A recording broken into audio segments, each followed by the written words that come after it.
I know what people say about me. They think I'm the crazy woman in the building, the one who mutters to herself in the stairwell, who tapes her mail slot shut, who stares too long at the ceiling as if waiting for it to crack open.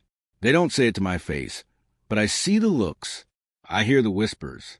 And maybe I am crazy, but if you'd lived through what I have, you'd understand.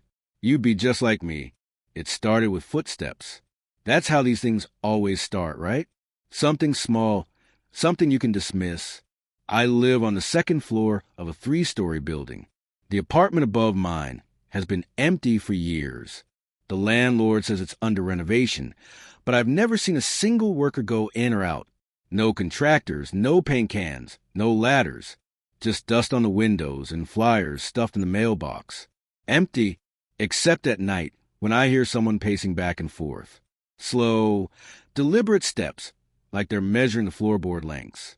And then the dragging sound, like someone pulling a heavy trunk across the floor. Always at 3 in the morning. Always when I'm alone.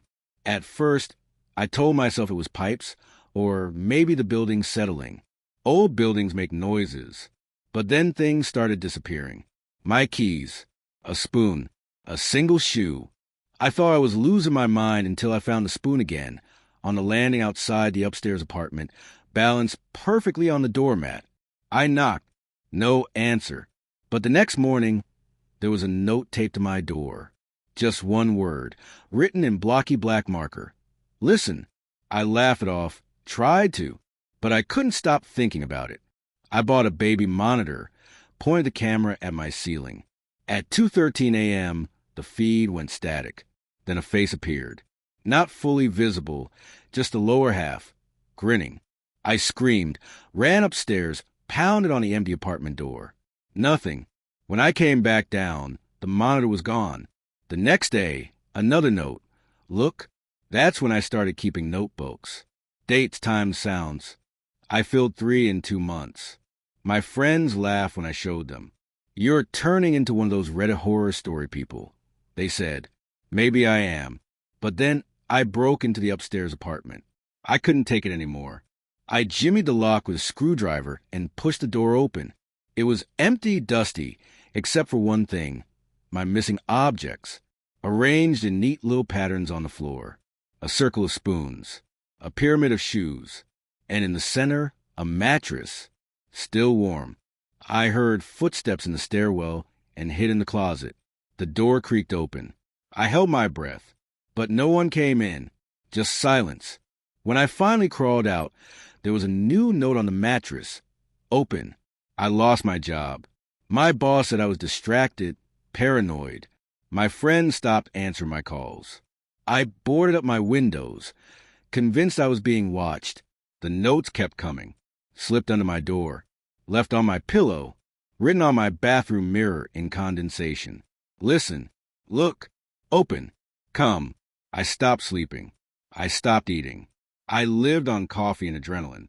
My neighbors started avoiding me in the hallway. One of them muttered, "Crazy woman," under his breath as I passed. I wanted to scream at him that I wasn't crazy, that something was happening, but I didn't. I just went back inside and locked the door. One night, I noticed a draft in my closet. I pulled back the clothes and found a small door I'd never seen before. A crawl space. Inside, a narrow tunnel leading upward. I crawled, heart pounding, until I reached a hidden room between the floors. There was a mirror facing the wall. Its surface was covered in scratches, like someone had tried to claw their way through. And then I realized the noises weren't random. They were synchronized with me. When I moved, the sound echoed above. But sometimes the echo moved first. I turned the mirror around, and I saw myself. Not a reflection. Another me. Pale, grinning, eyes too wide. She mouthed the words, "Thank you." The glass cracked. I ran. I don't remember breaking through the ceiling. I don't remember the blood on my hands.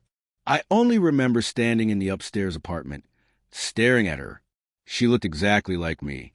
Same clothes, same hair, same notebooks clutched in her arms. She smiled, and then she stepped forward.